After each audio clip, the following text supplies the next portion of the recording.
억만장자는 딸의 손을 잡고 걷다가 충격적인 말을 들었다. 엄마, 그 애들도 제 뱃속에 같이 있었잖아요. 그녀는 발걸음을 멈추고 세상이 빙글 도는 듯했다. 딸은 한 번도 본 적 없는 언니들을 이야기하고 있었다. 5년 전 땅속 깊이 묻어둔 비밀이었다. 가슴이 멎을 듯 뛰었다. 과연 지금 그녀가 인생에서 가장 잔인했던 선택의 대가를 치르고 있는 걸까? 여러분이 정말 이 이야기에 몰입하고 계시다면 댓글에 추억이라고 남겨주세요. 그러면 여러분의 존재를 확인하고 경험이 주는 평화를 함께 나눌 수 있습니다. 여러분과 함께 할 수 있어 정말 기쁩니다. 명동의 롯데백화점 앞 보도를 걷고 있던 박수진의 발걸음이 5살 딸의 말에 갑자기 멈춰 섰다.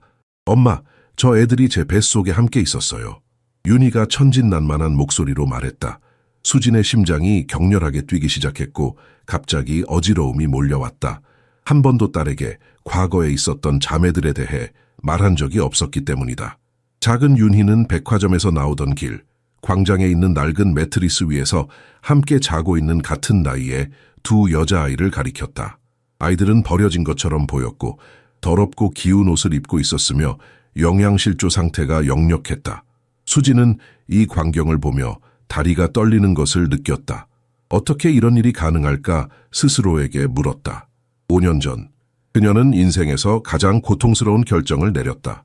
강남의 부유한 집안에서 자란 그녀는 어머니 최미숙의 압력과 유교적 가문의 전통에 억눌려 9개월 동안 뱃속에 품었던 3딸 중 단 한 명만 선택해야 했다. 다른 두 아이는 그녀의 완전한 동의 없이 어머니에 의해 비밀리에 다른 가정에 입양되었다. 윤희야, 가자. 수지는 불안한 상황을 통제하려고 애쓰며 딸의 손을 잡아당겼다. 하지만 작고 결연한 윤희는 놀라운 힘으로 손을 빼냈다. 안 돼요, 엄마. 저 애들이 저를 부르고 있어요. 매일 밤 제 꿈에서 저랑 얘기했어요. 윤희의 말은 수진의 가슴을 칼로 베는 것처럼 아프게 했다. 그녀는 딸이 그런 말을 할 수 있다는 사실에 충격을 받았다. 윤희가 어떻게 그런 것을 알 수 있을까? 엄마, 그들은 제 동생들이에요. 제가 알아요. 윤희의 목소리에는 어린아이가 아닌 듯한 확신이 담겨 있었다. 수지는 갑자기 5년 전의 기억이 홍수처럼 밀려오는 것을 느꼈다. 그녀가 엄마 최미숙의 위압적인 목소리에 눌려 세 아이 중 하나만 데리고 산부인과를 나서던 그날의 기억이 생생했다. 우리 가문에서 새 쌍둥이는 불길한 징조야. 하나만 키워라.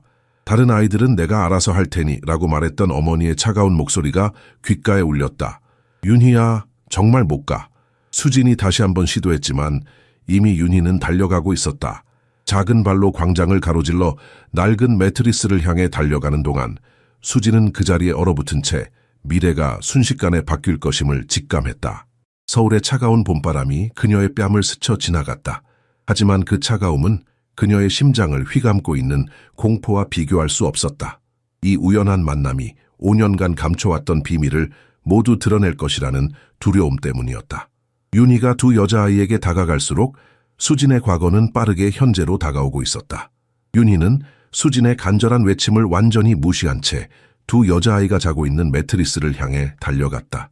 아이들은 윤희와 똑같은 나이로 보였고 극도로 마르고 지쳐 보였다. 한 아이는 윤희처럼 금발이었고 다른 아이는 연한 갈색 머리였다. 자고 있는 상태에서도 세 아이 사이의 뚜렷한 신체적 유사성은 부정할 수 없었다. 윤희가 마치 평생 알고 지낸 것처럼 두 아이를 다정하게 껴안으며 무릎을 꿇자 아이들은 놀라서 눈을 떴다. 수진이 다가가자 거의 기절할 뻔했다. 세 아이의 눈이 모두 동일했기 때문이다. 하늘처럼 파란 눈, 그녀가 매일 거울에서 보는 것과 똑같은 아몬드 모양의 눈이었다. 수진의 가슴이 철렁 내려앉았다. 그녀의 친정어머니 최미숙은 수진의 혼혈 배경을 항상 부끄러워했었다. 러시아인 아버지에게서 물려받은 그 파란 눈이 이제 세 아이 모두에게 선명하게 나타나 있었다. 두 아이는 마치 오랫동안 이 순간을 기다려왔다는 듯이 윤희를 즉시 알아보았다. 갈색 머리 소녀가 윤희를 한 번도 본 적이 없음에도 윤희라는 이름을 속삭였고 금발 소녀는 그녀의 손을 잡고 자신이 그녀의 자매라고 말하며 윤희가 그들을 찾으러 올 것을 알고 있었다고 선언했다. 언니, 당신이 올 줄 알았어요. 제 꿈에서 봤어요. 금발 소녀가 말했다. 그녀의 목소리는 작았지만 확신에 차 있었다. 수진의 눈에서 눈물이 흘러내리기 시작했다. 사람들이 이 특별한 장면을 목격하기 위해 멈추는 것을 보며 그녀는 누군가가 민감한 질문을 하기 전에 빨리 그곳을 떠나야 한다는 것을 알았다. 이미 몇몇 사람들이 휴대폰으로 영상을 찍고 있었다. 윤희야 가자 지금 당장. 수진이 딸의 팔을 잡으려 했다. 윤희는 완강하게 거부했다. 안 돼요 엄마. 동생들이 배고파요. 봐요 얼마나 말랐는지. 그녀의 목소리에는 어린 나이에 맞지 않는 결단력이 담겨 있었다. 수진은 두 소녀가 정말로 어려움을 겪고 있음을 알아차렸다. 팔과 무릎에 상처가 있었고 맨발은 상처투성이었으며 오래된 빵 몇 조각이 담긴 비닐봉지가 옆에 놓여 있었다. 한 소녀의 치마 끝은 찢어져 있었고 다른 소녀의 셔츠에는 크게 기운 자국이 있었다. 제발 우리를 또 버리지 마세요. 갈색 머리 소녀가 간절히 부탁했다. 그녀의 목소리는 거의 들리지 않을 정도로 작았지만 수진의 심장을 꿰뚫는 화살과 같았다. 난 너희를 버린 적이 없어. 수진이 속삭였지만 그녀의 말은 비닐봉지를 챙겨 매트리스에서 일어서려는 금발 소녀의 움직임에 묻혔다. 기다려봐. 수진이 불렀다. 내 어희 이름이 뭐니? 두 소녀는 서로를 바라보고 잠시 머뭇거렸다. 그들의 눈에는 두려움과 희망이 동시에 담겨 있었다. 저는 세은이에요. 갈색 머리 소녀가 대답했다. 저는 지민이고요. 금발 소녀가 덧붙였다. 수지는 그 이름들이 그녀의 심장을 얼어붙게 만드는 것을 느꼈다. 임신 중에 그녀가 세 딸에게 지어주려고 했던 이름들이었다. 윤희, 세은, 지민, 세 자매. 이것은 단순한 우연일 수 없었다. 명동에 붐비는 거리 한가운데서 수진의 조심스럽게 감춰온 과거가 마침내 그녀를 따라잡았다. 갈색 머리 세은이가 윤희의 손을 꽉 잡으며 떠나지 말라고 애원했다. 그녀는 숙모가 언젠가 어머니가 그들을 데리러 돌아올 것이라고 약속했다고 말했다. 수진이 그 신비로운 숙모에 대해 물었을 때 아이들은 그들의 과거에 대한 충격적인 세부 사항을 밝혔다. 큰 집에서 살았어요. 지민이가 설명했다. 숙모가 우리를 돌봐주셨는데 항상 우리 엄마는 부자라서 언젠가 우리를 데리러 올 거라고 했어요. 수진의 피가 얼어붙었다. 아이들이 그녀의 어머니가 아는 가족에 의해 양육되었을 가능성이 있었다. 강남의 최 씨 가문은 영향력이 컸고 그녀의 어머니는 항상 체면을 지키기 위해 무엇이든 할 준비가 되어 있었다. 그 숙모는 어떻게 생겼니? 수진이 조심스럽게 물었다. 키가 크고 마르셨어요. 세은이가 대답했다. 항상 비싼 옷을 입고 다니셨어요. 그리고 항상 전화를 받으시면서 네, 어머님 하고 말씀하셨어요. 수진은 공포에 질려 숨을 들이켰다. 그녀의 사촌 명희였다. 어머니의 충실한 조력자로 알려진 여자였다.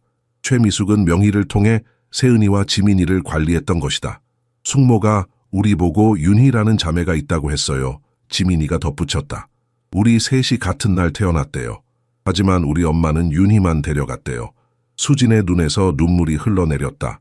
그녀는 아이들에게 진실을 말해주고 싶었지만 공공장소에서 너무 많은 사람들이 지켜보고 있었다.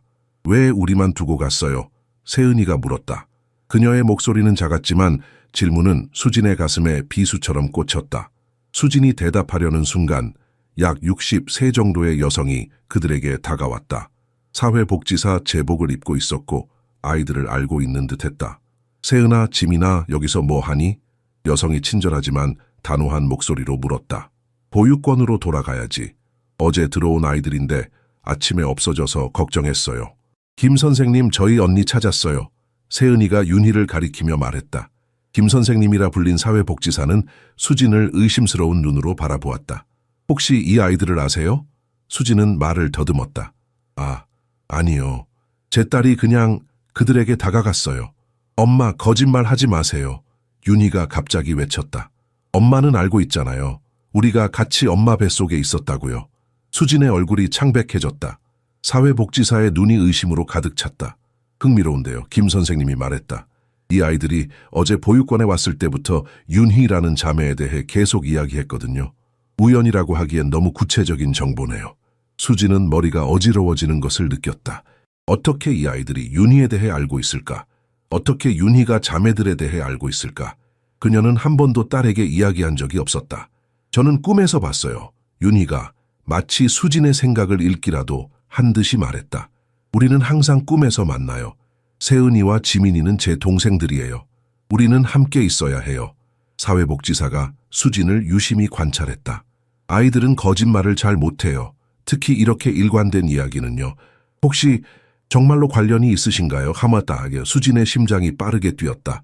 그녀는 아이들을 바라보았다. 윤희, 세은이, 지민이, 그녀의 세 딸들. 5년 동안 그녀가 가슴속에 묻어두었던 비밀이 이제 모든 사람들 앞에서 드러나고 있었다. 할머니가 엄마한테 화내는 거 들었어요. 윤희가 갑자기 말했다. 엄마가 방에서 울면서 아기들을 다른 사람들에게 주기 싫다고 했어요. 수지는 충격으로 굳어졌다. 어떻게 윤희가 그것을 알 수 있을까? 윤희는 천진난만한 어린아이답게 사회복지사에게 공개적으로 선언했다. 이 아이들은 제 동생들이에요. 엄마가 우리를 뱃속에 같이 가졌는데 왠지 잊어버린 것 같아요. 수지는 필사적으로 부인하려 했다. 윤희는 상상력이 풍부해요. 어린이들이 그렇잖아요. 그녀가 웃음을 강요하며 말했지만 그 웃음은 공허하게 들렸다. 하지만 윤희는 계속해서 충격적인 세부 사항을 폭로했다. 할머니가 엄마한테 하나만 키워라 수진아. 셋은 너무 많아라고 말했어요. 엄마는 밤마다 울었어요. 수지는 충격을 받았다. 그녀는 윤희에게 자매들에 대해 한 번도 이야기한 적이 없었다. 그녀와 어머니 사이의 비밀 대화는 항상 윤희가 자는 시간 이후에 이루어졌다. 어떻게 이런 개인적인 세부 사항을 알 수 있을까? 흥미로운 우연이네요. 사회복지사가 말했다. 이 아이들이 어제 보육원에 왔을 때부터 윤희라는 언니에 대해 계속 이야기했어요. 세 아이가 같은 날 태어났다고요. 저는 그냥 상상력이 풍부하다고 생각했는데 수지는 딸을 데리고 떠나려고 했다. 하지만 세 아이 모두 필사적으로 울기 시작했고 이는 점점 더 많은 구경꾼들의 관심을 끌었다. 세은이와 지민이는 수진의 다리를 붙잡고 그들의 언니를 데려가지 말라고 애원했다. 윤희는 엄마의 팔에서 몸부림치며 자매들을 떠나기를 거부했다. 여러 사람들이 휴대폰으로 이 장면을 촬영하기 시작했고 이는 수진이 빨리 그곳을 벗어나고 싶은 절박함을 증폭시켰다. 윤희야 제발 나중에 이야기하자. 지금은 가야 해. 수진이 필사적으로 속삭였다. 안 돼요. 동생들을 두고 갈 수 없어요. 윤희가 울부짖었다. 사회복지사가 중재하려 했다. 아이들이 특별한 유대감을 형성한 것 같네요. 혹시 나중에 보육원을 방문하실 의향이 있으신지요?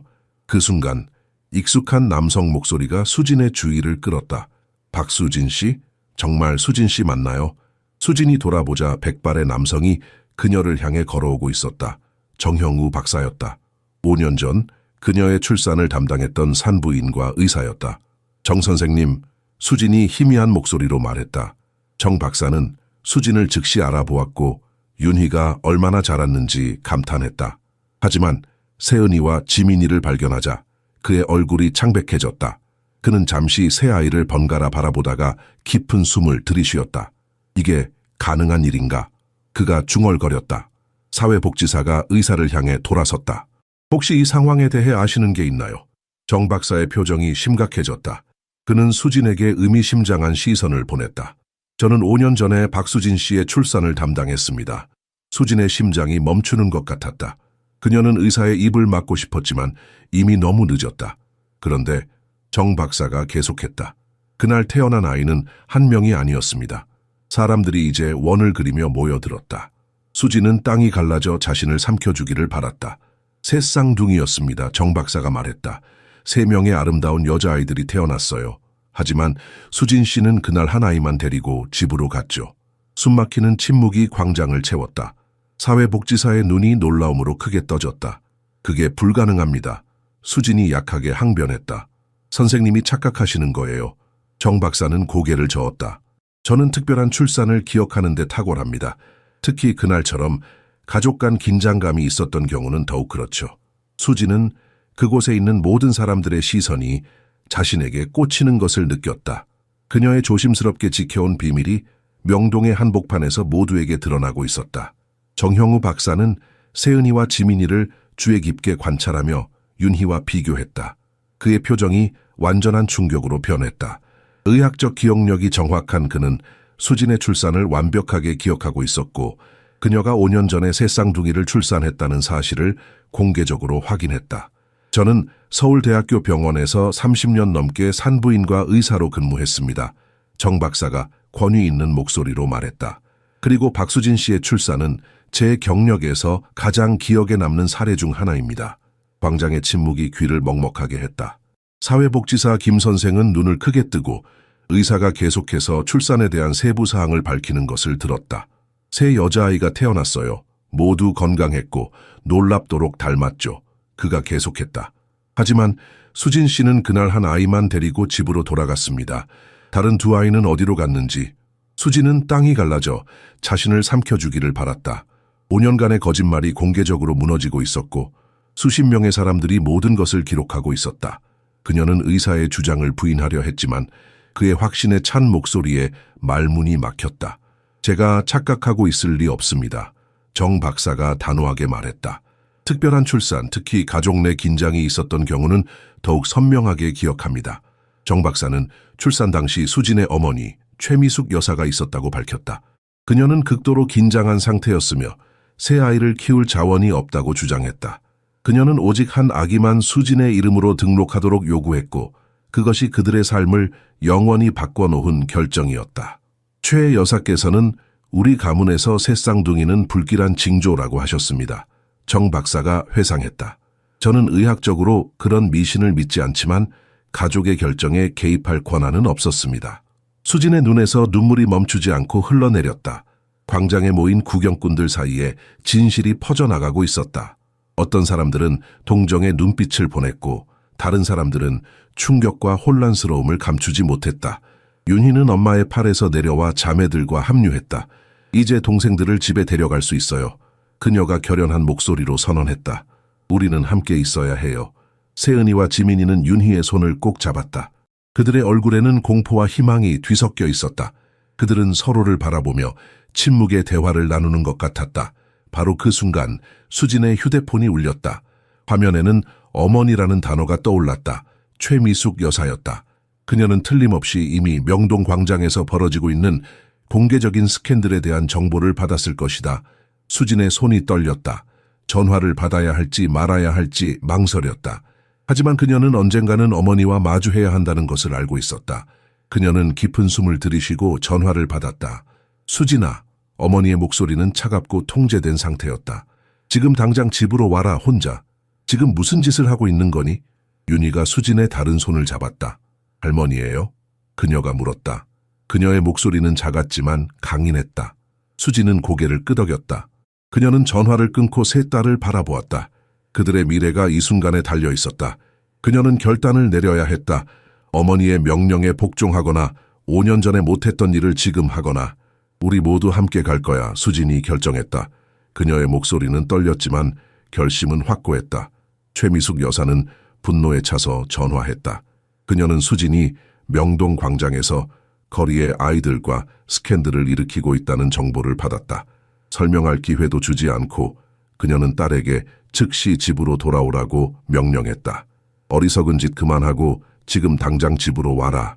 대화는 짧고 권위적이었으며 그녀가 여전히 수진에게 행사하는 통제력을 보여주었다. 강남의 부유한 집안에서 체면과 가문의 명예는 모든 것에 우선했다. 최미숙 여사에게 새 쌍둥이 손녀들의 존재는 가문의 불명예였고 그녀는 5년 전에 그 문제를 해결했다고 생각했다. 윤희가 누가 전화했는지 물었을 때 세은이와 지민이는 할머니라는 이름을 듣고 움츠러들었다. 그들은 그 여자를 알고 있다고 밝혔다. 최미숙 여사가 그들이 살던 집에 와서 그들을 돌보던 숙모에게 소리를 지르는 것을 보았다고 했다. 할머니가 우리 보고 문제라고 했어요. 세은이가 작은 목소리로 말했다. 그리고 절대로 우리 엄마를 찾아가지 말라고 했어요. 수진의 심장이 산산조각이 났다.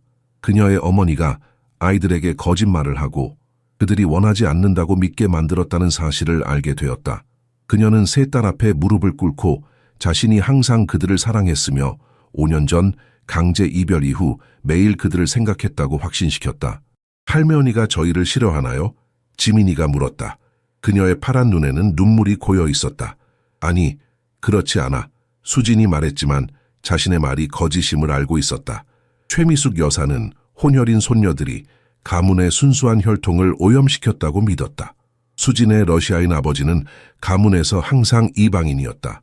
그가 사망한 후 최 여사는 딸이 새 쌍둥이를 가졌을 때 끔찍한 유전적 저주라고 생각했다. 엄마, 우리 언제 집에 가요? 윤희가 물었다. 세은이랑 지민이도 우리랑 살 거죠? 수진이 대답하기 전에 윤희가 갑자기 이마를 잡으며 심한 두통을 호소했다. 머리가 아파요. 그녀가 작은 목소리로 말했다. 괜찮아? 수진이 걱정스럽게 물었다. 그러나 윤희는 대답하지 못했다. 그녀의 얼굴이 창백해지더니 수진의 팔에 힘없이 쓰러졌다. 수진은 공포에 질려 딸의 이름을 외쳤다. 윤희야, 윤희야.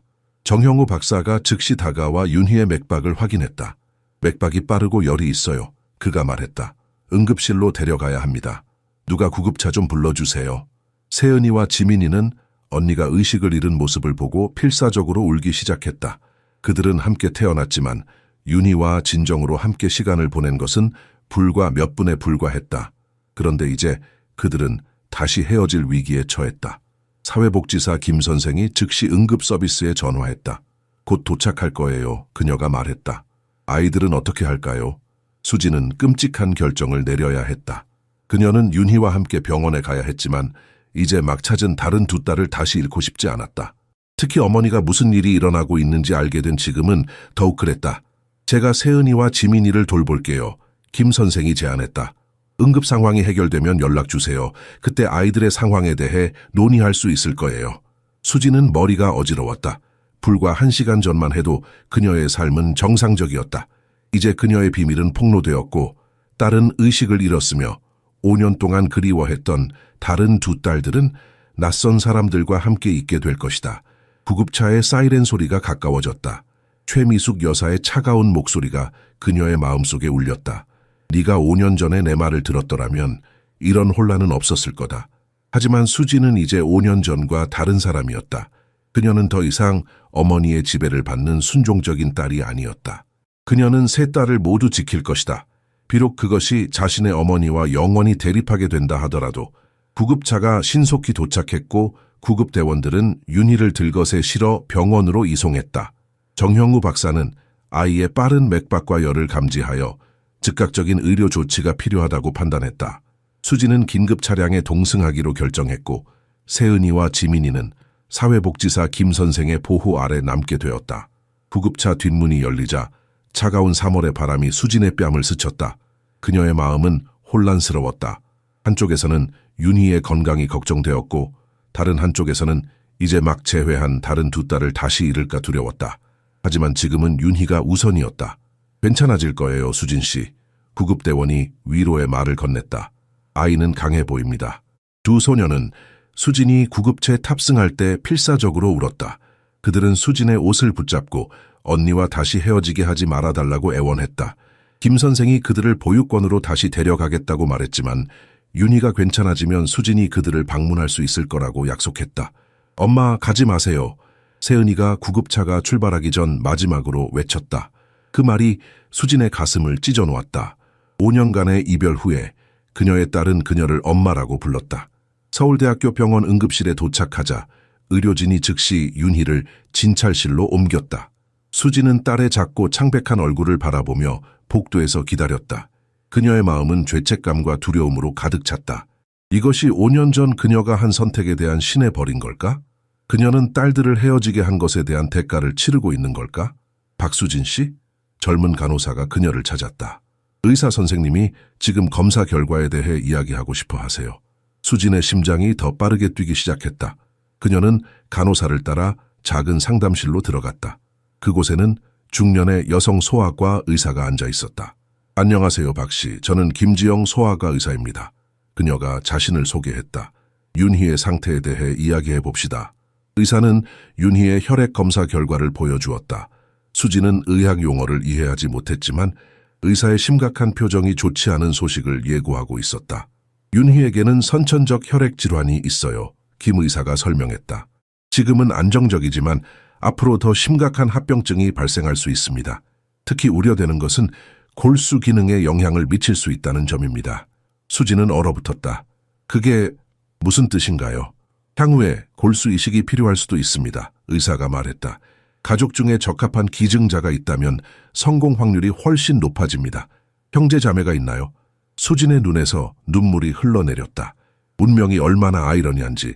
바로 오늘 그녀가 5년 만에 처음으로 세 딸을 모두 함께 보았고 지금 의사는 자매가 있는지 물어보고 있었다. 네, 그녀가 떨리는 목소리로 대답했다. 쌍둥이, 아니, 새 쌍둥이예요. 윤희에게는 2명의 자매가 있어요. 김 의사의 눈이 놀라움으로 커졌다. 새 쌍둥이라고요? 그것은 매우 좋은 소식입니다. 새 쌍둥이는 유전적으로 완벽하게 일치할 가능성이 높기 때문에 이 시기의 이상적인 기증자가 될 수 있습니다. 수지는 그녀의 비밀이 이제 의학적 필요성이 되었다는 것을 깨달았다. 그녀는 의사에게 오늘 일어난 일의 요약본을 설명했다. 어떻게 그녀가 다른 두 딸을 우연히 다시 만났는지, 그리고 그들이 지금 사회복지사와 함께 있다는 것을 그들도 검사해 볼 필요가 있어요. 김 의사가 말했다. 윤희의 상태가 유전적이라면 그들도 같은 질환을 가지고 있을 가능성이 높습니다. 수지는 갑자기 공포에 사로잡혔다. 만약 세 딸 모두 같은 질병을 가지고 있다면 어떻게 그녀가 그들을 모두 돌볼 수 있을까? 그녀의 어머니의 말이 머릿속에 울렸다. 넌 혼자서 새 아이를 키울 수 없어. 하지만 이제 그녀는 반드시 그렇게 해야만 했다. 그녀의 딸들의 생명이 그것에 달려 있었다. 수지는 사회복지사 김 선생에게 연락하여 윤희의 긴급한 의학적 상황을 설명했다. 1시간 후 세은이와 지민이가 사회복지사와 함께 병원에 도착했다. 아이들은 즉시 언니의 상태에 대해 물으며 달려왔다. 윤희, 언니 괜찮아요? 세은이가 수진에게 달려가며 물었다. 그녀의 파란 눈은 걱정으로 가득 차 있었다. 수진은 아이들을 안심시키며 윤희가 안정적이지만 그들 모두가 건강검진을 받아야 한다고 설명했다. 의사 선생님이 너희들도 검사를 받아야 한대. 너희들 자신의 건강을 위해서이기도 하고 윤희를 도울 수도 있대.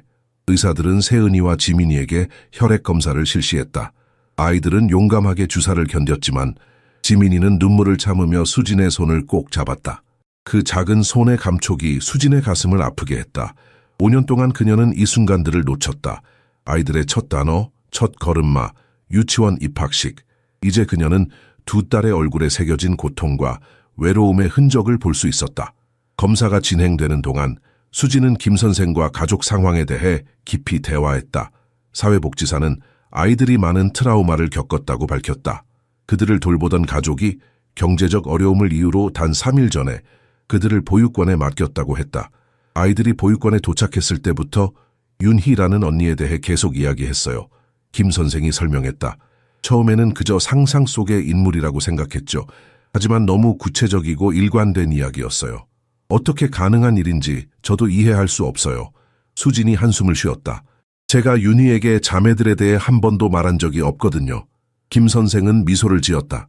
아이들은 우리 어른들이 생각하는 것보다 훨씬 더 민감해요. 특히 쌍둥이나 새쌍둥이는 말이죠. 과학적으로 설명할 수 없는 유대감이 있다고 해요. 세은이가 갑자기 대화에 끼어들었다. 저희는 항상 알고 있었어요. 매일 밤 꿈에서 윤희 언니를 만났거든요. 언니가 우리를 찾으러 올 거라고 약속했어요. 수지는 딸의 말에 놀랐다. 그녀는 항상 과학적이고 합리적인 사람이었지만 이제 그녀 앞에 있는 증거를 부정할 수 없었다. 세 딸은 물리적으로 분리되어 있었지만 어떤 식으로든 정신적으로 연결되어 있었다. 검사 결과가 나왔습니다. 김지영 의사가 상담실로 들어오며 말했다. 수진과 김 선생은 긴장된 시선을 교환했다. 이 순간이 그들의 미래를 결정할 것이다. 예상했던 대로 세은이와 지민이도 윤희와 같은 혈액 이상을 보이고 있습니다. 의사가 설명했다. 하지만 세 아이 모두 새 쌍둥이로서 서로에게 완벽한 골수이식 기증자가 될 수 있어요. 이것은 의학적으로 매우 다행스러운 상황입니다. 수진의 눈에 눈물이 고였다. 운명이 그녀의 가족을 다시 모으기 위해 이런 방식을 선택했다는 사실이 아이러니했다. 그럼 이제 어떻게 해야 하나요? 그녀가 물었다. 세 아이 모두 정기적인 의료 모니터링이 필요합니다. 의사가 말했다. 당장은 급한 처치가 필요하진 않지만 앞으로 상황이 악화될 경우 신속히 대응할 수 있도록 세 아이가 함께 있는 것이 매우 중요합니다. 이 말은 수진에게 법적 문제에 대처할 무기를 제공했다. 이제 그녀는 단순히 감정적인 이유가 아니라 의학적 필요성 때문에 세 딸을 함께 키워야 했다. 하지만 법적으로는 어떻게 되는 건가요? 김 선생이 물었다. 아직 공식적인 보호자 지정이 필요합니다. 의사는 고개를 끄덕였다. 의료적 긴급 상황을 근거로 임시 보호 명령을 신청할 수 있을 거예요. 아이들의 건강을 위해 함께 있어야 한다는 의학적 소견서를 제출하겠습니다. 수지는 깊은 숨을 들이쉬었다. 어머니가 이 모든 상황을 알게 되면 격분할 것이다. 하지만 이제 그녀에게는 선택의 여지가 없었다. 그녀의 딸들은 서로가 필요했고 그녀는 그들을 지키기 위해 무엇이든 할 준비가 되어 있었다. 의료 검사 결과가 오후 늦게 공개되었다. 예상대로 새 소녀는 새쌍둥이로서 완벽하게 일치했다. 하지만 충격적인 의학적 발견이 있었다. 세은이와 지민이도 윤희에게서 발견된 것과 같은 혈액 이상을 보이고 있었다. 이는 유전적 질환이 세 자매 모두에게 영향을 미치고 있음을 확인해 주었다. 이것은 상당히 희귀한 유전적 혈액 질환입니다. 김지영 의사가 수진에게 설명했다. 그녀는 컴퓨터 화면에 복잡한 의학 차트를 가리켰다. 러시아에서 주로 발견되는 유전자 변이와 관련이 있어요. 아이들의 할아버지가 러시아인이셨다고 하셨죠. 수진은 고개를 끄덕였다. 그녀의 아버지 블라디미르는 소련 시대 한국에 파견된 외교관이었다. 최미숙 여사의 가문은 그녀가 외국인과 결혼한 것을 결코 용납하지 않았다. 그리고 이제 그 유산이 그녀의 딸들에게도 영향을 미치고 있었다. 걱정하지 마세요. 의사가 수진의 불안한 표정을 보고 덧붙였다. 이 질환은 관리할 수 있어요. 정기적인 모니터링과 적절한 치료로 아이들은 정상적인 삶을 살 수 있습니다. 하지만 미래에 어떤 합병증이 생길 수 있나요? 수진이 물었다. 의사는 진지한 표정으로 설명했다. 가장 심각한 시나리오는 골수 기능 장애입니다. 그럴 경우 골수 이식이 필요할 수 있어요. 그러나 새쌍둥이라는 점은 큰 장점입니다. 서로가 완벽한 기증자가 될 수 있거든요. 수진은 깊은 생각에 잠겼다. 그녀의 마음속에서 모든 것이 갑자기 명확해졌다. 이것은 단순한 우연이 아니었다. 그녀의 딸들이 5년 만에 다시 만나게 된 것은 운명이었다. 그들은 서로가 필요했다. 감정적으로뿐만 아니라 생존을 위해서도. 윤희가 언제 퇴원할 수 있나요? 수진이 물었다. 오늘 밤은 관찰을 위해 입원시키고 싶습니다. 의사가 대답했다. 내일 아침에는 퇴원해도 괜찮을 것 같아요. 하지만 다른 두 아이는 어떻게 하실 건가요? 법적으로 보호자가 필요합니다. 수진은 결단력 있는 목소리로 말했다. 저는 그들의 생물학적 어머니입니다. 그들을 집으로 데려갈 거예요. 법적으로는 복잡할 수 있어요. 김 선생이 조심스럽게 말했다. 입양 절차가 완료되었다면 생물학적 부모라도 법적 권리가 없을 수 있습니다. 그렇다면 법정에서 싸울 준비가 되어 있어요. 수진이 단호하게 말했다. 제 아이들을 다시는 잃지 않을 거예요. 김 선생은 수진의 결단력을 보고 미소 지었다. 일단 임시응급보호 명령을 신청해 볼 수 있을 것 같네요. 아이들의 의학적 상태를 고려하면 법원이 허가할 가능성이 높습니다. 세은이와 지민이가 상담실로 들어왔다. 그들은 병원 가운을 입고 있었고 얼굴에는 피곤함이 역력했지만 그들의 눈은 희망으로 빛나고 있었다. 저희도 아픈 거예요? 세은이가 조용히 물었다. 수지는 두 딸에게 다가가 무릎을 꿇고 그들의 눈높이에 맞췄다. 너희들은 특별한 혈액을 가지고 있어. 그래서 특별한 의사 선생님들이 정기적으로 검진해 줘야 해. 하지만 걱정하지 마. 엄마가 이제 너희를 돌볼 거야. 우리 정말 엄마랑 같이 살 수 있어요? 지민이가 믿기지 않는다는 듯이 물었다. 그럼 수진이 확신에 찬 목소리로 대답했다. 우리는 이제 함께 있을 거야. 항상. 그 순간 그녀의 휴대폰이 울렸다. 화면에는 어머니라고 표시되어 있었다. 수진은 깊은 숨을 들이쉬고 전화를 무시했다.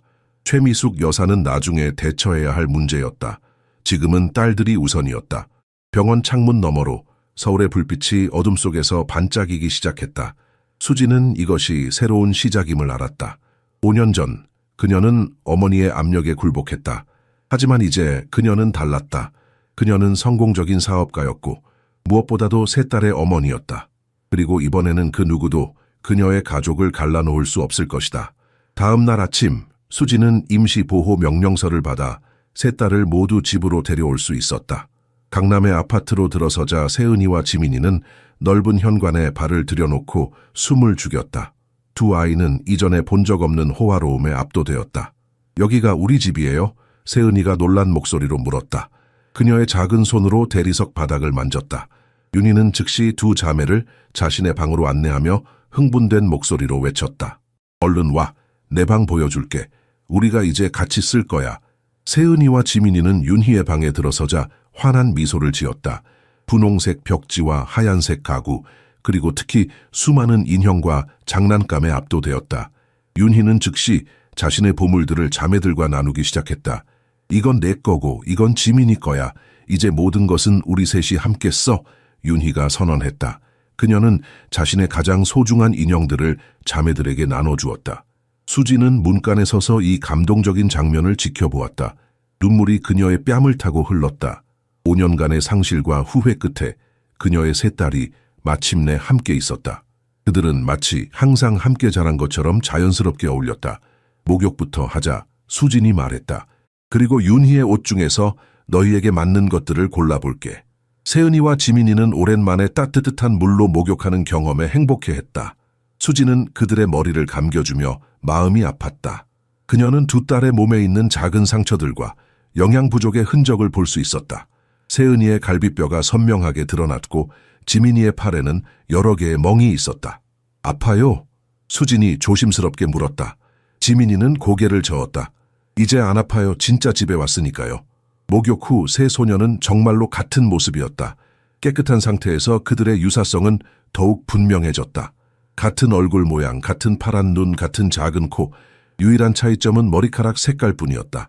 저녁 식사 시간, 수지는 평소보다 훨씬 많은 음식을 준비했다. 그녀는 두 딸이 보육원에서 제대로 먹지 못했을 것이라고 짐작했다. 그녀의 예상대로 세은이와 지민이는 불고기와 잡채를 허겁지겁 먹었다. 천천히 먹어. 수진이 부드럽게 주의를 주었다. 음식은 충분히 있어. 더 먹고 싶으면 더 줄게.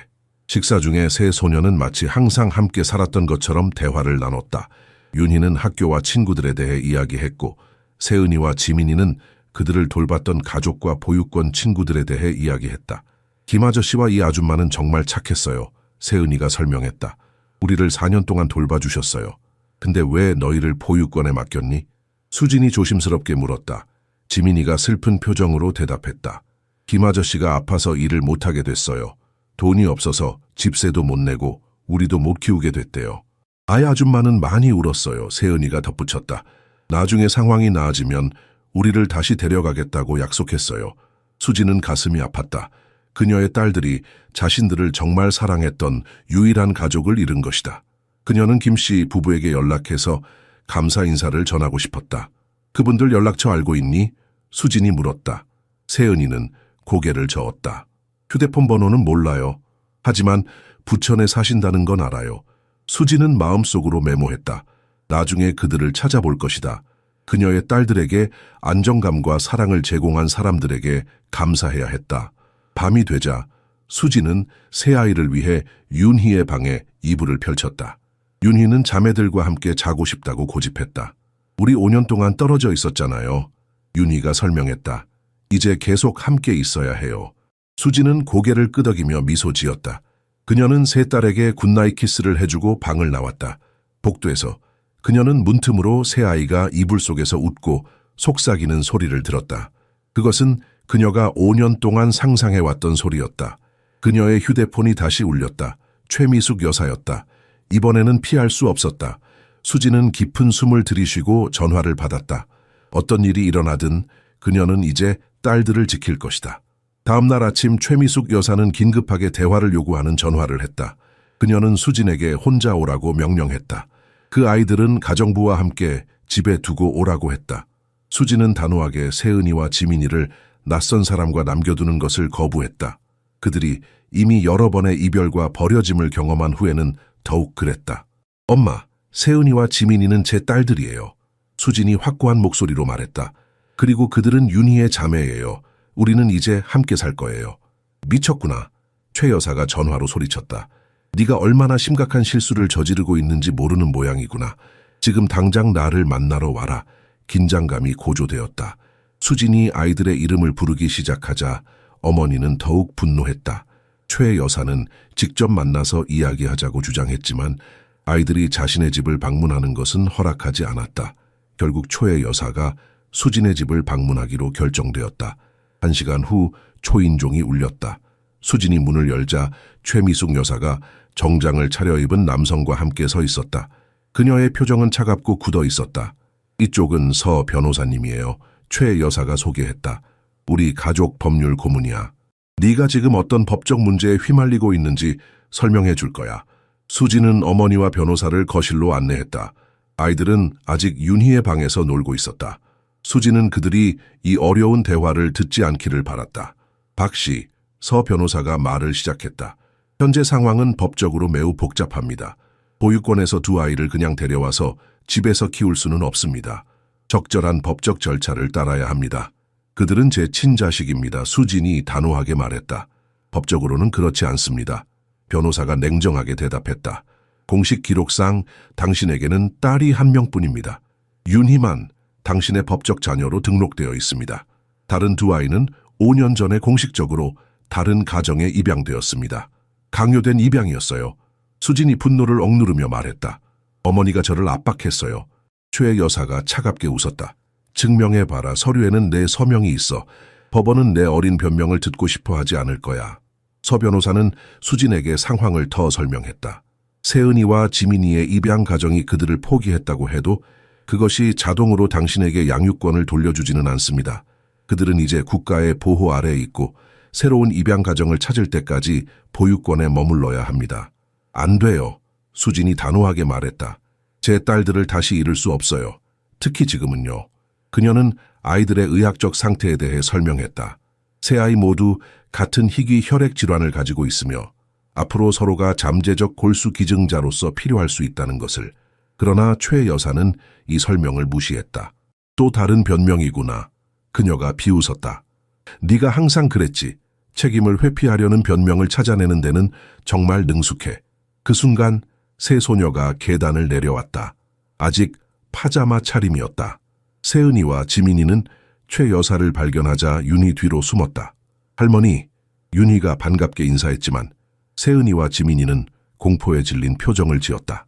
나쁜 할머니, 지민이가 윤희에게 속삭였다. 우리를 미워해. 최 여사의 눈이 좁아졌다. 이게 다 무슨 말도 안 되는 소리냐. 아이들에게 내 대해 뭐라고 말한 거지. 아무것도 말하지 않았어요. 수진이 대답했다. 그들이 이미 알고 있었어요. 어머니가 그들을 돌보던 사람들에게 찾아가 소리 지르는 것을 보았대요.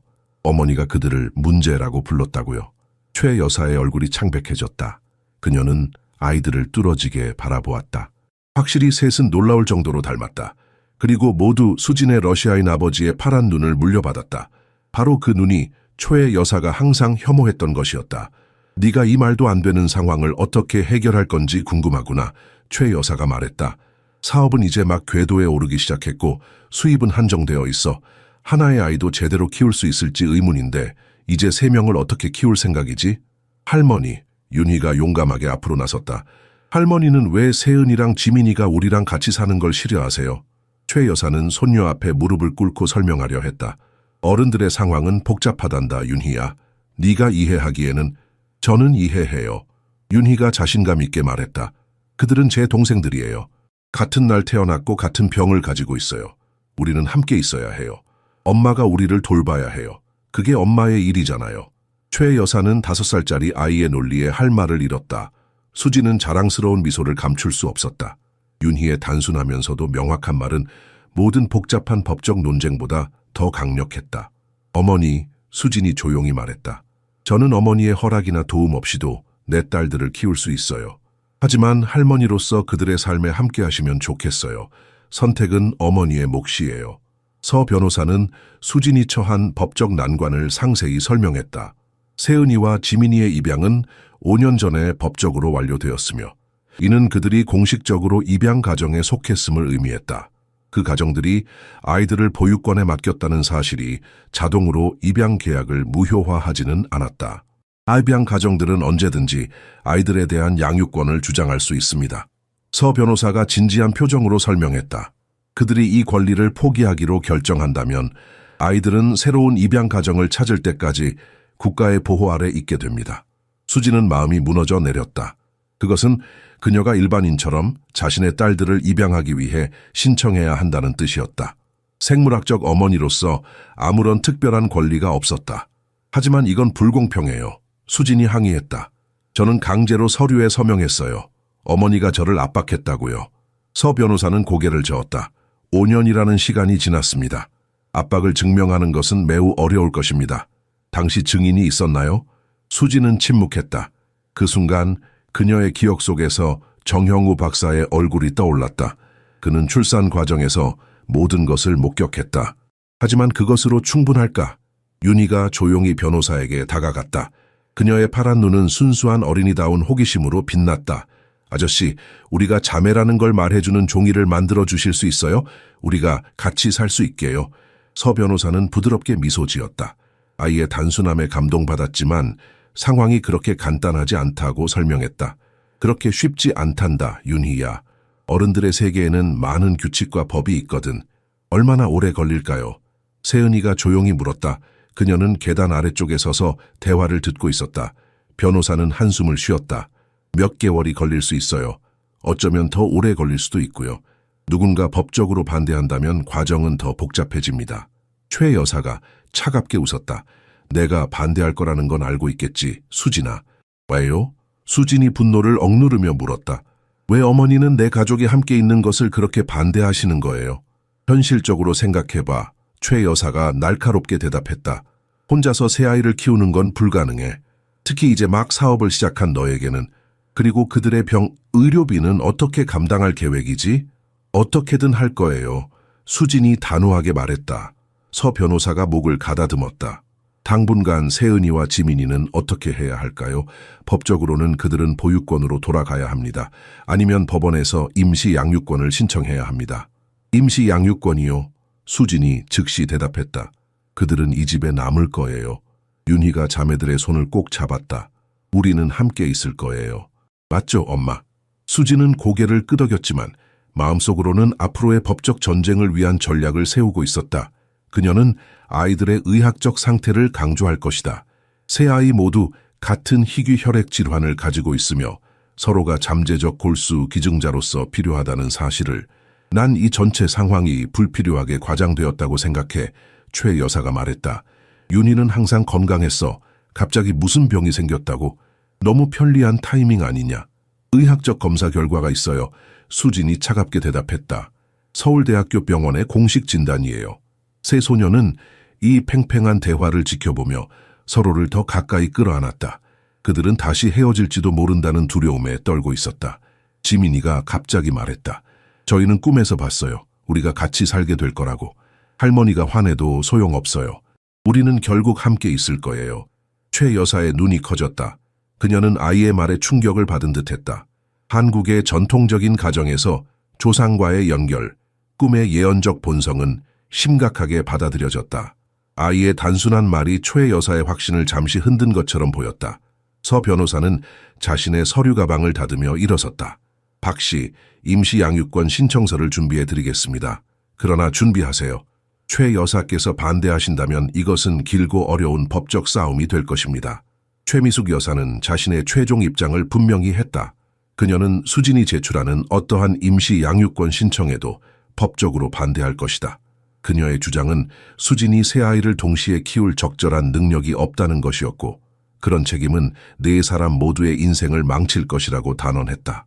내 인생은 이미 5년 전부터 망가졌어. 수진이 씁쓸하게 대답했다. 내가 어머니의 요구에 굴복해서 두 딸을 포기한 그 순간부터요. 최 여사는 분노했다. 내가 한 결정이 옳았다는 걸 언젠가는 이해하게 될 거야. 네가 19살이었어, 수진아. 대학도 졸업하지 않았고 직업도 없었고 그 러시아인 아버지로부터 물려받은 것이라곤 그 불길한 파란 눈뿐이었지. 제 아버지 얘기는 그만하세요. 수진이 차갑게 말했다. 어머니가 아버지의 불순한 혈통을 언급할 때마다 그녀의 가슴은 분노로 불타올랐다. 블라디미르 박은 따뜻하고 사랑이 많은 사람이었지만 강남의 보수적인 가문에서는 늘 이방인이었다. 현실을 직시해라. 최 여사가 계속했다. 네가 가진 건 아버지의 유산뿐이야. 그것도 새 아이를 제대로 키우기에는 터무니없이 부족해. 윤희는 지금 모든 것을 최고로 누리고 있잖아. 청담동의 사립유치원, 최고급 의료보험, 사교 레슨까지 그걸 셋으로 나누면 모두가 평범한 수준으로 떨어질 거야. 수지는 어머니의 말이 부분적으로는 사실임을 인정할 수밖에 없었다. 그녀의 소규모 디자인 회사는 이제 막 성장하기 시작했고 수입은 안정적이지만 넉넉하지는 않았다. 하지만 그것이 자신의 딸들을 포기할 이유가 될 수는 없었다. 제가 알아서 할게요. 수진이 단호하게 말했다. 필요하다면 더 많은 클라이언트를 찾을 거예요. 더 열심히 일하면 돼요. 그리고 아이들은 너 일하는 동안 누가 돌볼 건데? 최 여사가 날카롭게 물었다. 수진은 답하지 않았다. 그녀는 아직 그 부분까지 생각하지 못했다. 윤희는 현재 가정부가 돌보고 있었지만 세 아이를 모두 돌보려면 더 많은 도움이 필요할 것이다. 할머니, 윤희가 갑자기 대화에 끼어들었다. 그녀는 조용히 거실로 들어와 최 여사 앞에 서 있었다. 할머니는 세은이와 지민이가 우리랑 같이 사는 걸 싫어하세요? 최 여사는 손녀 앞에서 부드러운 표정을 지으려 노력했다. 아니란다, 윤희야. 단지 어른들의 일은 복잡하단다. 네가 이해하기에는. 저는 이해해요. 윤희가 놀라운 단호함으로 말했다. 세은이와 지민이가 아프면 제가 아픈 것처럼 느껴요. 그들이 슬프면 저도 슬퍼요. 그들이 배고프면 저도 배가 고파요. 우리는 항상 그랬어요, 할머니. 제가 태어났을 때부터요. 최 여사는 눈을 크게 떴다. 그게 무슨 말이니, 윤희야? 제가 5살 때부터 항상 그랬어요. 윤희가 계속했다. 저는 항상 동생들이 어디 있는지 알고 있었어요. 밤에 울 때 저도 같이 울었어요. 우리는 함께 있어야 해요, 할머니. 최 여사는 5살짜리 아이의 말에 충격을 받았다. 한국의 전통적인 믿음에서는 쌍둥이, 특히 새 쌍둥이 사이의 신비로운 유대감을 인정한다. 하지만 그녀의 합리적인 마음은 이를 받아들이기 어려워했다. 그건 그냥 네 상상이야, 윤희야, 최 여사가 말했다. 하지만 그녀의 목소리에는 불확실함이 묻어났다. 아니에요. 세은이와 지민이가 동시에 말하며 방으로 들어왔다. 그들은 윤희 옆에 서서 손을 잡았다. 우리는 항상 언니를 느꼈어요. 세은이가 말했다. 그리고 언니도 우리를 느꼈어요. 지민이가 덧붙였다. 새 아이가 나란히 서 있는 모습은 강렬했다. 그들의 얼굴은 서로 닮았고 새 쌍의 파란 눈이 최 여사를 똑바로 바라보고 있었다. 그 순간 최 여사는 블라디미르 박의 얼굴을 보는 것 같았다. 그녀가 한때 사랑했지만 결코 인정하지 않았던 남자의 얼굴을. 이건 불가능해. 최 여사가 중얼거렸다. 너희가 어떻게 서로를 알 수 있지? 우리는 알아요. 윤희가 단순하게 대답했다. 우리는 항상 알고 있었어요. 수지는 이 장면을 지켜보며 조용히 미소 지었다. 그녀의 딸들이 할머니를 설득하는 것을 보는 것은 놀라운 경험이었다. 어쩌면 최 여사의 강철 같은 결심도 새 손녀의 순수한 유대감 앞에서는 흔들릴지도 모른다. 엄마, 수진이 부드럽게 말했다. 이건 제 선택이에요. 제 딸들을 키우는 것은 제 책임이고 제 권리예요. 어머니의 도움이 없어도 할 수 있어요. 하지만 어머니가 할머니로서 이 아이들의 삶에 함께 해주시면 좋겠어요. 최 여사는 한숨을 내쉬었다. 처음으로 그녀의 눈에서 확신이 흔들리는 것이 보였다. 서 변호사는 수진에게 아이들의 상황을 정리할 수 있는 최대 기한을 2주로 정했다.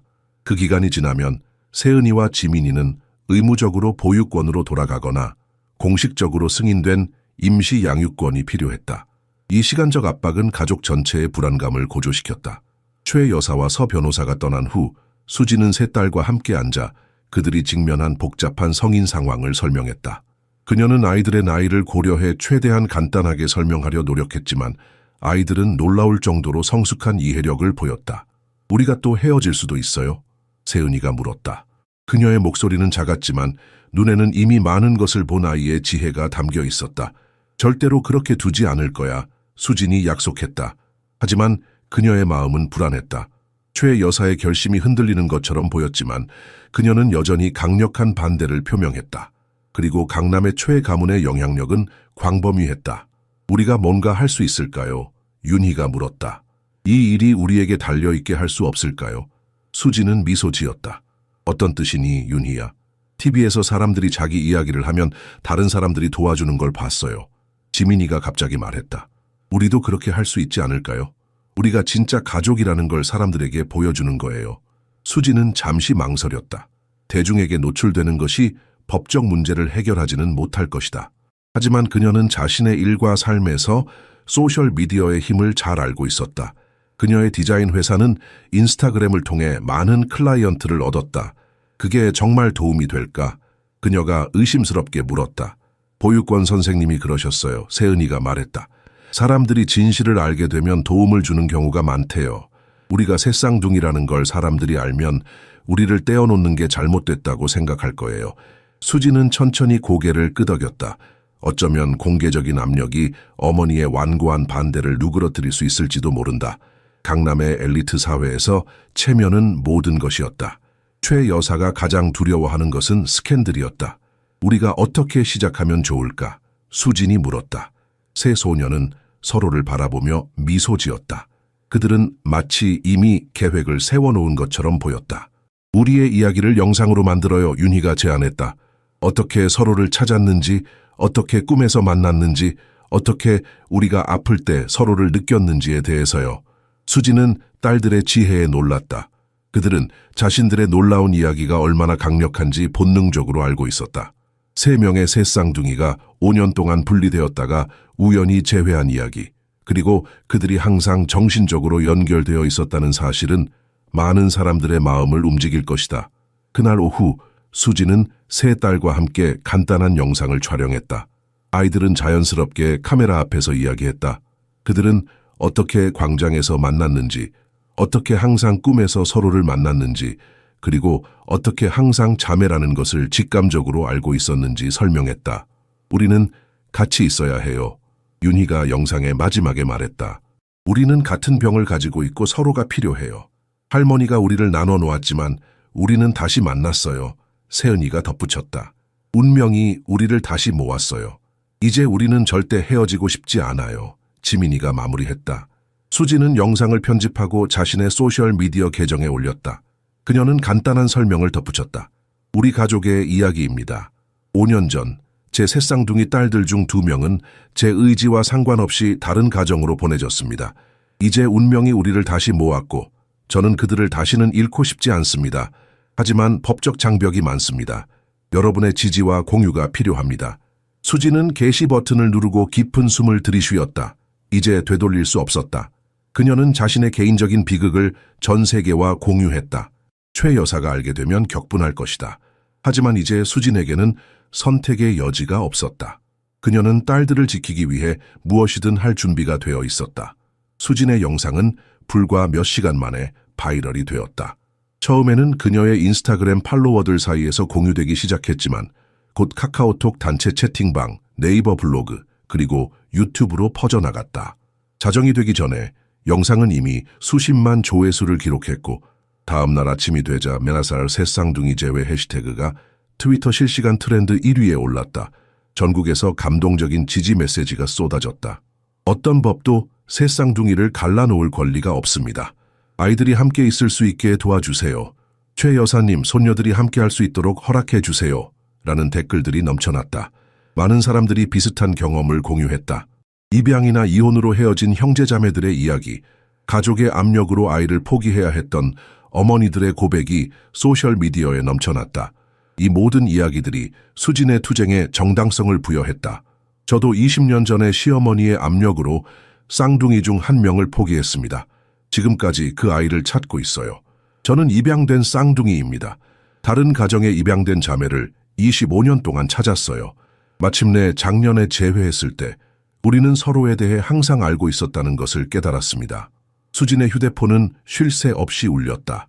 기자들이 인터뷰를 요청했고 법률 지원을 제공하는 변호사들, 심지어 영향력 있는 정치인들까지 연락을 취해왔다. 그녀의 이야기는 한국 사회의 민감한 신경을 건드렸다. 가족의 체면, 전통적인 가치관, 그리고 점점 더 개인의 권리와 선택을 중요시하는 현대적 관점 사이의 충돌이었다. 한 유명 법률 사무소에서 연락이 왔다. 박 씨, 저희가 무료로 법적 지원을 제공하고 싶습니다. 이런 사례는 한국 가족법의 중요한 선례가 될 수 있습니다. 유명 심리학자들도 의견을 내놓았다. 새 쌍둥이 사이의 이런 정신적 연결은 과학적으로 설명하기 어렵지만 여러 연구에서 유전적으로 동일한 쌍둥이들 사이에 특별한 유대감이 존재한다는 증거가 있습니다. 그러나 최미숙 여사의 반응은 수진이 예상했던 그대로였다. 영상이 업로드된 지 몇 시간 후 그녀는 분노에 찬 목소리로 전화를 걸어왔다. 네가 도대체 무슨 짓을 한 거니? 최 여사가 소리쳤다. 우리 가족의 사생활을 온 세상에 퍼뜨리다니. 너 미쳤니? 어머니, 이건 제 딸들의 미래가 걸린 문제예요. 수진이 차분하게 대답했다. 공개적인 지지가 필요했어요. 체면이 뭔지 알기나 해. 내 친구들이 전화해서 묻고 있다고. 강남 사람들이 모두 알게 되었어. 바로 그것이었다. 최 여사가 가장 두려워하는 것, 체면을 잃는 것. 강남의 엘리트 사회에서 최 여사는 완벽한 이미지를 유지하기 위해 평생을 바쳤다. 새 쌍둥이의 존재, 특히 그들이 혼혈이라는 사실은 그녀가 숨기고 싶었던 비밀이었다. 그날 밤 수지는 아이들을 재우고 난 후 영상에 달린 수천 개의 댓글을 읽었다. 눈물이 그녀의 볼을 타고 흘러내렸다. 그녀는 혼자가 아니었다. 그리고 이제 그녀는 싸울 힘을 얻었다. 그때 예상치 못한 전화가 걸려왔다. 발신자 번호는 낯설었지만 직감이 이 전화가 중요하다고 말해주었다. 수지는 깊은 숨을 들이쉬고 전화를 받았다. 여보세요? 박수진 씨인가요? 남자의 목소리가 들렸다. 저는 김민호입니다. 4년 동안 세은이와 지민이를 돌본 사람이에요. 김민호는 인터넷에서 아이들의 영상을 보고 급히 수진에게 연락했다고 설명했다. 그와 그의 아내 이소라가 수진을 만나고 싶어 했다. 그들은 법적 전쟁의 흐름을 완전히 바꿀 수 있는 중요한 정보를 가지고 있었다. 다음 날 아침 김민호 부부가 수진의 집을 방문했다. 문이 열리자마자 세은이와 지민이는 기쁨의 비명을 지르며 달려나갔다. 민호 아저씨, 소라 이모, 세은이가 김민호의 다리를 꼭 껴안으며 외쳤다. 우리 예쁜 아가들. 이소라가 눈물을 참으며 두 아이를 품에 안았다. 얼마나 보고 싶었는지 몰라. 수지는 현관에 서서 이 감동적인 재회를 지켜보았다. 그녀는 이 부부가 자신의 딸들에게 진정한 사랑을 주었음을 즉시 알 수 있었다. 세은이와 지민이의 얼굴에는 순수한 행복이 빛나고 있었다. 거실에 앉은 후 김민호가 심각한 표정으로 이야기를 시작했다. 박 씨, 당신의 영상을 보자마자 연락해야 한다고 생각했습니다. 아이들에 대한 진실을 알려드려야 해요. 어떤 진실인가요? 수진이 물었다. 그녀의 심장이 빠르게 뛰기 시작했다. 김민호는 가방에서 서류 뭉치를 꺼냈다. 저희는 세은이와 지민이의 법적 입양 부모가 아닙니다. 저희는 단지 임시 위탁 가정이었을 뿐이에요. 수지는 충격에 말을 잃었다. 무슨 말씀이세요? 이게 저희가 받은 공식 서류입니다. 김민호가 서류를 건네며 설명했다. 국가 위탁 프로그램을 통해 아이들을 돌봤어요. 매달 정부 보조금을 받았고 아이들이 영구적인 가정을 찾을 때까지만 돌보는 조건이었습니다. 이소라가 눈물을 닦으며 말을 이었다. 저희는 절대 입양 서류에 서명한 적이 없어요. 그저 임시 보호자였을 뿐이에요. 수지는 서류를 자세히 살펴보았다. 분명히 임시 위탁 양육 계약서라고 적혀 있었다. 그녀의 손이 떨렸다. 이것은 그녀의 어머니가 5년 동안 그녀에게 보여준 모든 서류가 가짜였다는 의미였다. 하지만 왜 저에게 연락하지 않으셨나요? 수진이 물었다. 그녀의 목소리에는 억눌린 분노가 담겨 있었다. 김민호와 이소라는 불편한 시선을 교환했다. 최미숙 여사가 저희에게 찾아왔었어요. 김민호가 조심스럽게 말했다. 그녀는 당신이 새 삶을 시작했고 두 아이에 대해 언급조차 듣기 싫어한다고 말했습니다. 그녀는 아이들이 당신에게 문제라고 했어요. 이소라가 덧붙였다. 당신이 그들을 완전히 거부했다고 말했죠. 수진의 얼굴이 창백해졌다. 어머니의 거짓말이 얼마나 깊고 잔인했는지 깨달았다. 그녀는 딸들을 거부한 적이 없었다. 오히려 매일 밤 그들을 생각하며 울었다. 그런데 어떻게 보육원에 오게 된 건가요? 수진이 물었다. 김민호의 얼굴에 고통스러운 표정이 스쳤다. 4년 전 제가 암 진단을 받았어요. 치료를 위해 직장을 그만둬야 했고 의료비로 저축이 바닥났습니다. 결국 집을 잃었고 아이들을 제대로 돌볼 수 없게 되었죠. 저희는 모든 방법을 시도했어요. 이소라가 흐느끼며 말했다. 하지만 선택권이 없었어요. 저희는 지금 김민호의 형 집 작은 방에서 살고 있어요. 아이들을 데려갈 공간도 먹일 능력도 없었어요. 세은이와 지민이가 김 부부에게 다가가 포옹했다. 괜찮아요, 이모. 세은이가 속삭였다. 우리는 이모가 사랑한다는 거 알아요. 수진의 마음이 아팠다. 이 부부는 딸들에게 안정과 사랑을 제공한 유일한 가족이었다.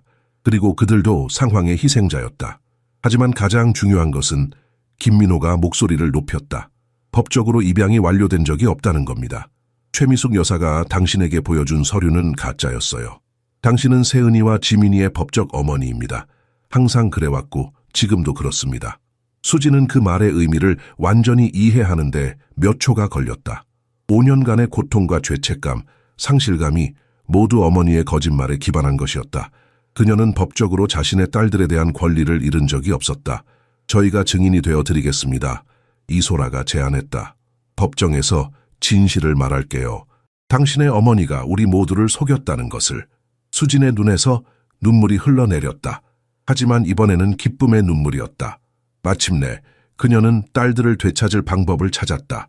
김민호와 이소라는 수진에게 세은이와 지민이의 임시 위탁 가정이었음을 증명하는 모든 공식 서류를 제공했다.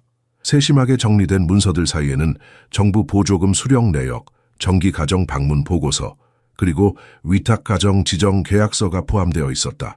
모든 서류에는 임시보호라는 문구가 명확하게 표시되어 있었고 어디에도 최종 입양에 관한 언급은 없었다. 저희는 4년 동안 아이들을 돌봤지만 법적으로는 항상 임시보호자였을 뿐입니다. 김민호가 서류를 가리키며 설명했다. 입양 절차는 시작조차 되지 않았어요. 수지는 충격과 분노로 몸을 떨었다. 5년 동안 어머니는 그녀에게 딸들이 합법적으로 다른 가정에 입양되었다고 거짓말해왔다. 강남의 명문가 최의 가문의 체면을 지키기 위한 거짓말이었다. 최 여사님은 저희에게 정기적으로 방문했어요. 이소라가 조용히 말했다. 항상 아이들이 잘 지내는지 확인하고 필요한 것이 있는지 물어봤죠. 하지만 절대 당신에게는 알리지 말라고 했어요. 수지는 쓴웃음을 지었다. 그녀의 어머니는 그토록 자신과 아이들을 분리시키려 했으면서도 은밀히 손녀들을 돌보고 있었던 것이다. 최미숙 여사의 복잡한 심리가 조금씩 이해되기 시작했다. 어머니는 아이들을 보러 얼마나 자주 찾아오셨나요? 수진이 물었다. 한 달에 한 번 정도요. 김민호가 대답했다. 명절 때는 항상 선물을 가져오셨어요. 하지만 아이들 앞에서는 최 여사님이라고만 불러달라고 했죠. 할머니라는 말은 절대 사용하지 말라고 했고요. 세은이가 김민호의 옆에 앉으며 말했다. 최 할머니는 항상 무서웠어요. 저희 보고 조용히 해라, 예쁘게 앉아 있어라 그랬어요. 그런데 왜 저희를 찾아서 데려가지 않았어요? 지민이가 수진에게 물었다. 그녀의 맑은 파란 눈에는 순수한 궁금함이 담겨 있었다. 수진은 딸의 질문에 가슴이 아팠다. 어떻게 5살 아이에게 가족의 압력과 강제적 분리에 대해 설명할 수 있을까? 그녀는 아이들의 눈높이에 맞춰 무릎을 꿇고 앉았다. 엄마가 너희를 찾으려고 했어. 하지만 할머니가 너희가 어디 있는지 알려주지 않으셨어. 엄마에게 너희가 다른 가족과 함께 행복하게 살고 있다고 거짓말하셨지. 엄마가 너무 약해서 더 강하게 찾지 못했어. 정말 미안해. 김민호가 목을 가다듬었다. 하지만 이제 가장 중요한 것은 앞으로입니다. 이 서류들이 당신이 법적으로 세은이와 지민이의 어머니임을 증명합니다. 당신은 그들에 대한 권리를 잃은 적이 없어요. 수지는 깊은 숨을 들이쉬었다. 이 서류들을 가지고 어떻게 해야 할까요? 변호사에게 보여주세요. 이소라가 제안했다. 그리고 법원에 가세요. 최 여사님이 당신을 속였다는 것을 증명해야 합니다. 윤희가 조용히 방으로 들어왔다. 그녀는 세은이와 지민이의 손을 잡고 김 부부 앞에 섰다. 고마워요 아저씨, 이모, 제 동생들을 잘 돌봐주셔서요. 이소라의 눈에 눈물이 고였다. 윤희야, 네가 얼마나 동생들 생각을 했는지 알아. 그들도 항상 너에 대해 이야기했어. 우리는 꿈에서 만났어요. 윤희가 간단하게 말했다. 그녀에게는 이것이 당연한 사실이었다. 김민호와 이소라는 놀란 눈으로 서로를 바라보았다. 그래, 아이들이 항상 꿈에서 윤희 언니를 만났다고 말했어. 우리는 그저 상상 속 친구라고 생각했지. 상상이 아니었어요. 세은이가 진지하게 말했다. 우리는 항상 언니를 알고 있었어요. 수지는 이 모든 이야기가 더 이상 그녀를 놀라게 하지 않는다는 것을 깨달았다. 그녀의 딸들 사이에는 과학으로 설명할 수 없는 유대감이 있었다. 그것은 그들이 함께 있어야 한다는 가장 강력한 증거였다. 이 서류들을 가지고 서 변호사를 만나봐야겠어요. 수진이 결심했다. 그가 최 여사의 가족 변호사이긴 하지만 이것은 명백한 증거예요. 그도 인정할 수밖에 없을 거예요. 저희도 증인으로 출석할 준비가 되어 있습니다. 김민호가 단호하게 말했다. 아이들이 마침내 행복해질 수 있도록 돕고 싶어요. 수지는 이 부부에게 깊은 감사함을 느꼈다. 그들은 자신의 딸들을 사랑으로 돌봐주었고 이제 그녀가 가족을 되찾는 것을 돕고 있었다. 4년 동안 그들이 세은이와 지민이에게 제공한 안정과 보살핌은 무엇으로도 갚을 수 없는 것이었다. 언젠가 우리 모두 함께 시간을 보낼 수 있기를 바랍니다. 수진이 진심으로 말했다. 아이들에게 두 분은 특별한 존재예요. 그리고 저에게도 마찬가지입니다. 서 변호사는 김민호와 이소라가 제공한 서류를 세심하게 검토했다. 그의 표정이 점점 심각해졌다. 마침내 그는 안경을 벗고 깊은 한숨을 내쉬었다. 박 씨, 이 서류들은 진짜입니다. 그가 인정했다. 세은이와 지민이는 법적으로 입양된 적이 없었어요. 그들은 단지 임시 위탁 가정에 맡겨졌을 뿐이죠. 수지는 가슴이 뛰는 것을 느꼈다. 그럼 제가 여전히 그들의 법적 어머니인가요? 네, 서 변호사가 고개를 끄덕였다. 법적으로 당신은 항상 그들의 어머니였습니다. 최 여사님이 법적 절차를 조작하셨군요. 수지는 쓴웃음을 지었다. 그녀의 어머니는 강남에 영향력 있는 최 가문의 가부장적 전통을 수호하기 위해 무엇이든 할 수 있는 사람이었다. 혼혈 세 쌍둥이는 가문의 체면을 지키는 데 위협이 되었다. 그녀는 한쪽은 남겨두고 나머지는 숨기는 것이 최선의 해결책이라고 생각했던 것이다. 어떻게 해야 하나요? 수진이 물었다. 가정법원에 신청서를 제출해야 합니다. 서 변호사가 설명했다. 김 씨 부부의 증언과 이 서류들로 당신이 세은이와 지민이의 합법적인 어머니임을 증명할 수 있을 거예요. 최 여사님이 방해하려 하실 수도 있지만 증거는 명백합니다. 얼마나 걸릴까요? 밑바르면 몇 주 안에 해결될 수 있습니다. 하지만 최 여사님이 법적으로 이 일을 제기하신다면 제기하실 겁니다. 수진이 단호하게 말했다. 어머니는 결코 물러서지 않으실 거예요. 서 변호사는 잠시 망설였다. 박 씨, 제가 솔직히 말씀드려도 될까요? 저는 최 가문의 변호사로 오랫동안 일해왔습니다. 하지만 이번 일은 윤리적으로 문제가 있어요. 최 여사님이 법을 어기셨습니다. 이 사건에서는 제가 당신을 대리할 수 있습니다. 물론 최 여사님은 격분하시겠지만 제 양심상 옳은 일을 해야겠습니다. 수지는 놀라움을 감추지 못했다. 그녀는 서 변호사를 항상 어머니의 충실한 부하로만 생각했었다. 그가 그녀의 편에 서겠다는 제안은 예상치 못한 동맹이었다. 감사합니다. 그녀가 진심으로 말했다. 서류 제출 과정은 빠르게 진행되었다. 김민호와 이소라의 증언, 위탁 양육 계약서, 그리고 의사의 의학적 소견서가 결정적인 증거로 제출되었다. 의학적 소견서는 새 아이가 같은 희귀 혈액 질환을 공유하고 있으며 앞으로의 치료를 위해 함께 있어야 한다는 내용을 담고 있었다. 예상대로 최미숙 여사는 격렬하게 반발했다. 그녀는 별도의 변호사를 고용하여 수진의 양육 능력에 의문을 제기했다. 혼자서 새 아이를 키울 경제적 정서적 능력이 없다는 주장이었다. 하지만 서 변호사는 수진의 안정적인 사업과 충분한 수입을 증명하는 재정 기록을 제출했다. 재판 당일 법정은 긴장감으로 가득 찼다. 최미숙 여사는 차갑고 위험 있는 모습으로 자리에 앉았다. 수진은 불안했지만 결연한 표정을 유지했다. 새 아이는 할머니 집에 맡겨졌다. 법정 장면을 목격하게 하고 싶지 않았기 때문이다. 판사가 최종 판결을 내리기 전 수진과 최 여사에게 마지막으로 발언할 기회를 주었다. 최 여사가 먼저 일어났다. 그녀의 목소리는 평소와 같이 단호하고 명료했다. 존경하는 판사님, 저는 단지 제 가족을 보호하려 했을 뿐입니다. 제 딸은 너무 어렸고 새 아이를 키울 준비가 되어 있지 않았습니다. 제가 한 일은 모두 그들의 행복을 위한 것이었습니다. 그리고 수진의 차례가 왔다. 그녀는 깊은 숨을 들이쉬고 일어섰다. 제 딸들은 결코 분리되어서는 안 되는 존재였습니다. 그들 사이에는 과학으로 설명할 수 없는 유대감이 있습니다. 5년 동안 떨어져 살았음에도 불구하고 그들은 항상 서로의 존재를 알고 있었습니다. 제가 어머니의 압력에 굴복하여 그들을 분리시킨 것은 제 인생에서 가장 큰 실수였습니다. 이제 저는 그 실수를 바로잡고 싶습니다. 제 딸들이 함께 자랄 수 있도록 해주십시오. 판사는 모든 증거를 검토한 후 최종 판결을 내렸다. 법원은 박수진 씨가 세은이와 지민이의 법적 어머니임을 인정합니다.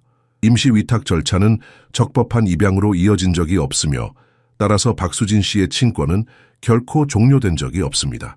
이에 새 아이의 완전한 양육권을 박수진 씨에게 부여합니다. 수진의 눈에서 기쁨의 눈물이 흘러내렸다. 마침내 끝났다. 그녀의 가족이 공식적으로 재결합했다. 집으로 돌아오자 새 아이가 현관에서 기다리고 있었다. 엄마, 어떻게 됐어요? 윤희가 달려와 물었다. 우리가 이겼어. 수진이 미소 지으며 말했다. 이제 우리는 공식적으로 법적으로 영원히 함께야. 새 아이는 기쁨의 비명을 지르며 뛰어올랐다. 그들은 원을 그리며 춤을 추고 서로를 껴안았다. 수진은 마음이 따뜻해지는 것을 느꼈다. 5년의 고통과 그리움 끝에 그녀의 가족이 마침내 하나가 되었다. 저녁 식사 후 최미숙 여사가 예고 없이 방문했다. 수진은 긴장했지만 어머니의 표정에서 뭔가 다른 것을 감지했다. 그것은 분노가 아니라 체념과 어쩌면 후회였을까? 내가 잘못했구나. 최 여사가 조용히 말했다. 내 고집 때문에 우리 가족이 5년 동안 고통받았어. 수진은 어머니의 솔직한 인정에 놀랐다. 강철 같은 최미숙 여사가 실수를 인정한 것은 처음이었다. 엄마, 말하지 마. 최 여사가 손을 들어 그녀를 멈추게 했다. 내가 말할 차례야. 난 항상 우리 가문의 체면과 명예를 지키려고만 했어. 너의 행복보다 그게 더 중요하다고 생각했지. 그리고 새 쌍둥이가, 특히 그들의 러시아 혈통이 우리 가문의 오점이 될 거라고 생각했어. 초의 여사는 거실로 들어가 새 손녀를 바라보았다. 그들은 소파에서 함께 책을 읽고 있었다. 하지만 이제 보니 그녀가 계속했다. 그들은 완벽해. 그들의 파란 눈은 네 아버지의 눈과 똑같아. 수지는 어머니의 눈에 눈물이 고이는 것을 처음으로 보았다. 강인한 최미숙 여사가 감정을 드러내는 모습은 충격적이었다. 어머니, 난 할머니로서 그들의 삶에 함께하고 싶어. 최 여사가 말했다. 네가 허락한다면. 수지는 미소 지었다. 용서는 쉽지 않을 것이다. 하지만 새로운 시작을 위한 첫걸음이었다. 그날 밤 세 소녀는 윤희의 방에서 함께 잠들었다. 그들은 5년 전 태어났을 때부터 함께 있었어야 했던 것처럼 서로 꼭 껴안고 있었다. 수지는 문간에 서서 그들을 지켜보았다. 그녀의 세 딸들, 그녀의 완전한 가족이 마침내 하나로 모였다.